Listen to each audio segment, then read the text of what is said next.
Hi everyone. Today on Film Ranks, I want to talk about Demon Slayer Infinity Castle. This was a film that came out last year, and I finally got the chance to watch it on Crunchyroll. I know I'm kind of late to the game, but because I do have all this time since the release date to finally talk about this film, I do want to get into spoilers. So if you haven't seen Demon Slayer Infinity Castle, I would say, you would have to watch the anime to really understand it. So, yeah, you would have to watch the anime first to understand this movie. And probably then, be able to, uh, you know, understand what I'm talking about with these spoilers. But I do want to give a spoiler alert for anybody who hasn't seen anything about it and still wants to watch the movie. So, what I want to talk about was Demon Slayer Infinity Castle is that it's just going back from the last season of the show where um, they're basically fighting Muzan's goons. And for anybody who doesn't remember Muzan, he's basically like the Demon King or Satan himself. But, you know, I guess that's how you could describe him. And uh, the demons obviously, like, they can't survive the sun. It's like they're vampires, so they have to literally go in the dark or hide in a shadow or literally go back and open a portal back to hell, which they call the infinity castle, like pretty much the area where it looks like it's never ending, like rooms, and uh, it's basically hell's lair. Is That's the way I could say it, then that's how I'll say it. And I would say like the first 20-30 minutes of this movie, it's kind of just like this. I forget the name of the woman, but she's the one who takes care of Tanjiro and all the other uh, Slayer corps, and you know all the soldiers basically. And she goes up against an opponent that killed her sister, and she is not ready for this demon, like completely unprepared. And it sucks because obviously most people die from fighting the demon, like even like the best trained Hashiras. And they have to go up against Muzan. So, there's just a lot of things already concerning with that.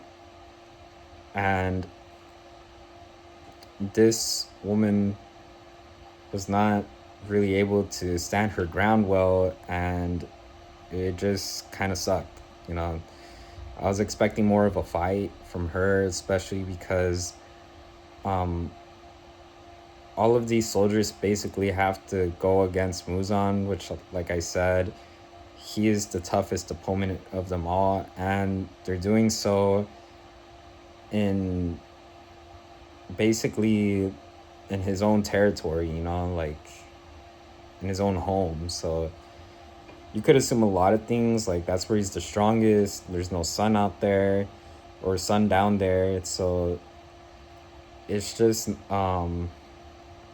pretty much all bad from there, right? Um, and not exactly, one of Tanjiro's friends was the lightning abilities.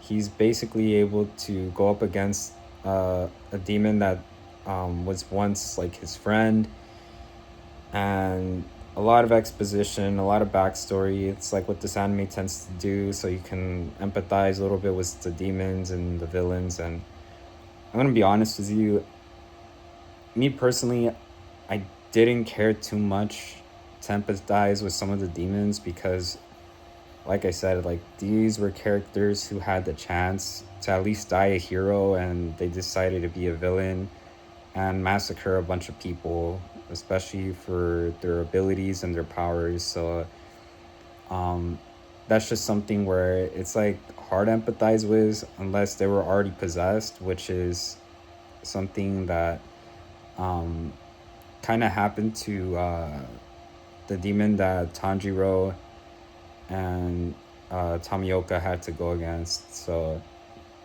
his story was a little different. Um, but yeah, it's like a lot of exposition, a lot of story building, and it is interesting. I'm not gonna lie, especially if like these people were good people before and then just became bad because of their environment. But we spend a lot of time with that instead of actually moving forward through the actual like castle itself and making progress, fighting more demons, getting closer to Muzan.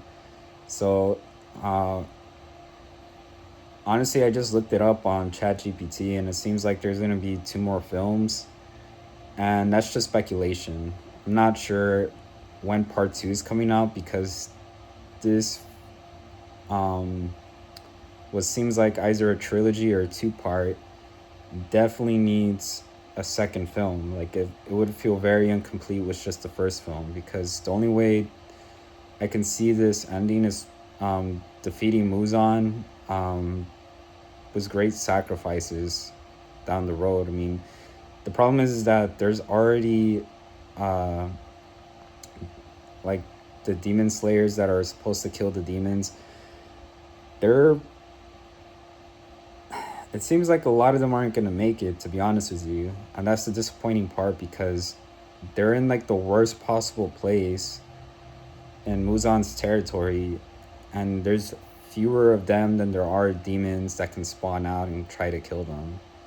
So, if you could only imagine, that's like the worst odds you could think of because uh, they get tired, they're gonna crash out and sleep, and an infinite number of demons can just spawn out and try to kill them. So, if you can only imagine a scenario like that, it's really hard to imagine uh, the good guys winning.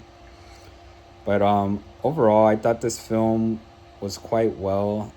Uh, it was really interesting to see like Tanjiro at least like using um, more of like the water abilities, uh, especially since he's been training with Tamioka and they've been helping each other out with like the combat scenes, and that's really cool. It's just funny that he forgets that he can like do certain abilities and still gets help here and there, and not necessarily a bad thing, but it just kind of makes you think, well, how are they gonna fight the upper two and Muzan? Like that's what I keep coming back to. So overall, I would give this film a 7.5 out of 10. Uh, yeah, it was good, but it just makes me concerned for the next film. But that's all I got. So thank you for watching, and I'll see you in the next one.